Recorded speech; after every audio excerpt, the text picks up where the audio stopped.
네, 이어서 이 시각 누리꾼들이 관심을 갖고 있는 기사는 어떤 것들이 있는지 한번 살펴보겠습니다. 뉴스맵 스튜디오에 석지연 앵커가 나와 있습니다. 석지연 앵커, 오늘 아침 어떤 뉴스들에 관심이 많은가요? 네, 오늘도 많은 뉴스들이 제 옆의 화면을 가득 채우고 있습니다. 먼저 누리꾼들의 큰 관심을 받은 기사부터 알아볼까요? 네, 서울 강북구 삼양동의 옥탑방에 거주한 지 2주차를 맞은 박원순 서울시장 집 앞이 민원인으로 북적이고 있습니다. 어찌 된 일일까요? 기사를 통해 함께 확인해 보실까요?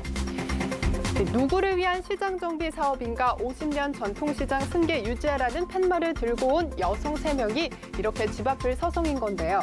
서울 구로구 오류시장에서 41년 동안 떡집을 했다는 서효숙 씨는 혹시나 박 시장을 만날 수 있을까 싶어서 새벽 5시부터 옥탑방 앞에서 기다리고 있었다고 합니다.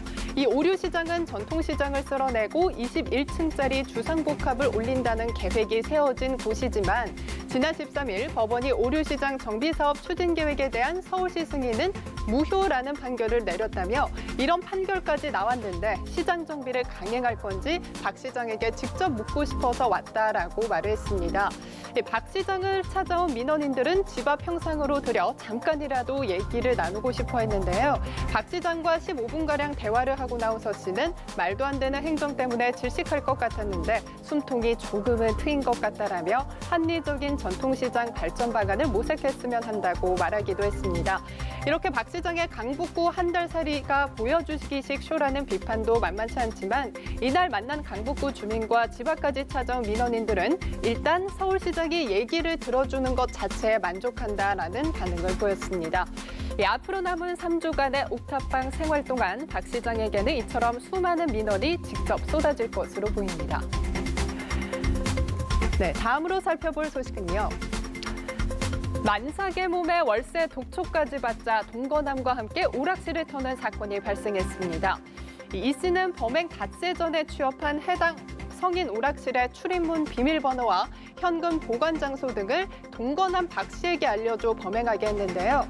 이에 따라 박 씨는 지난 3일 오전 4시 20분쯤 광주 북구 우남동의 한 성인 오락실에 몰래 들어가 현금 170만 원을 훔쳐 달아난 혐의를 받고 있습니다.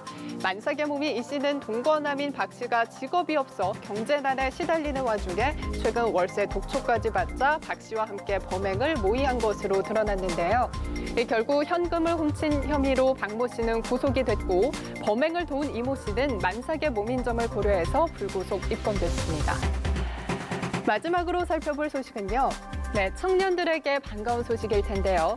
올 2학기부터 고등학교 졸업 후 중소기업에 다니면서 대학을 다닐 경우에 장학금을 받아 공부할 수 있게 됐습니다. 바로 고졸 후학습자 장학금 제도 때문인데요. 이 후학습 장학금은 고졸 재직자들이 학비 부담 없이 공부할 수 있도록 등록금 전액을 지원하는 프로그램입니다. 장학금 지급 대상은 고등학교 졸업 후 3년 이상 회사에 다닌 재직자 가운데 현재 중소 중견기업에 재직 중인 대학생인데요. 일반대, 전문대, 원격대 재학생 모두 지원을 받을 수가 있습니다. 다만 직전 학기 성적이 100점 만점 중에 70점 이상이어야 하며 장학금을 받으면 수혜 학기 곱하기 4개월간 중소기업에 재직을 해야 합니다. 그렇지 않을 경우 장학금을 반납해야 한다고 하는데요. 신청은 8월 6일부터 17일까지 한국장학재단 누리집에서 하면 되고요. 장학금은 10월에 지급이 된다고 합니다. 이 선취업 후학습에 대한 인식이 개선되기를 바란다며 앞으로 중소기업 취업에 대한 학생들의 관심을 높이고자 앞으로 다양한 지원을 한다고 하네요. 지금까지 이 시각 한 뉴스 살펴봤습니다.